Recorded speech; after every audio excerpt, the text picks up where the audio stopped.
Welcome back. Hyderabad లోని లాల్ దర్వాజా మహంకాళి ఆలయంలో భారీ గోల్మాల్ జరిగింది. గత ప్రభుత్వ హయాంలో పెద్దల అండదండలతో ఆలయ నిధులలో భారీ అవకతవకలు చేశారు. తప్పుడు నివేదికలను ప్రభుత్వానికి సమర్పించి ఇప్పుడు ఆ నెపాన్ని ఇతరులపై నెట్టడానికి ప్రయత్నిస్తున్నారు. భక్తులను, దేవాదాయ శాఖ అధికారులను తప్పుదో పట్టించే ప్రయత్నాలు చేస్తున్నారు.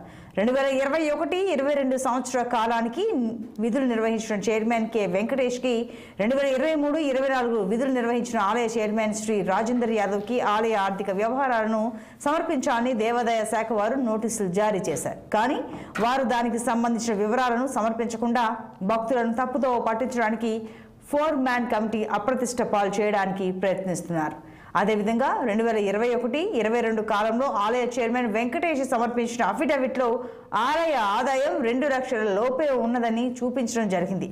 2022-23 సంవత్సరానికి ఆలయ ఆదాయం సుమారు 14,82,000 ఉందని 4-man కమిటీ బహిర్గతం చేయడం జరిగింది. ఆలయ ప్రతిష్టను కాపాడడానికి దేవాదాయ శాఖ వారు ప్రత్యేక దృష్టి సాధించి రానున్న బోనాల జాతరకు బ్రహ్మాండమైన ఏర్పాట్లు చేయాలని కోరడం జరిగింది. దీనికి దేవాదాయ శాఖ వారు తగిన చర్యలు చేపడతామని హామీ ఇచ్చారు. చాలా వ్యవధిలో ఎన్నో కొత్త కార్యక్రమాలు చేపించినాం. చెప్పాలంటే ఇప్పుడు ఆలయానికి అమ్మవారికి గోపూజ అని కొత్తగా ప్రత్యేకంగా స్టార్ట్ చేసినాం.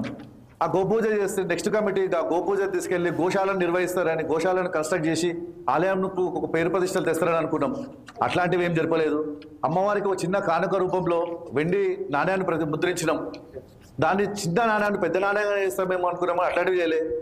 మా కంటే ముందు ఉన్న చైర్మన్ ఎవరైతే ఉన్నారో 2021-22లో ఆలయానికి కేవలము 2 లక్షల లోపే నిధులు ఉన్నాయని చెప్పి ప్రభుత్వానికి తప్పుతో పట్టించి అఫిడవిట్ సమర్పించిండు.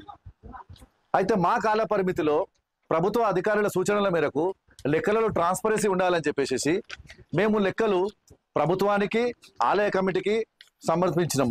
కానీ వాళ్ళు మా మీద ప్రభుత్వాన్ని తప్పుతో పట్టించడానికి కొన్ని అభియోగాలు మోపారు లాస్ట్ వీక్లో.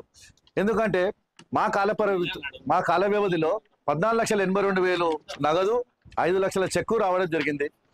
అవన్నీ మేము ట్రాన్స్పరెన్సీగా చూపించినాము. ఇక ఆలయ చైర్మన్, జనరల్ సెక్రటరీ, ఇవి సిగ్నేచర్లు.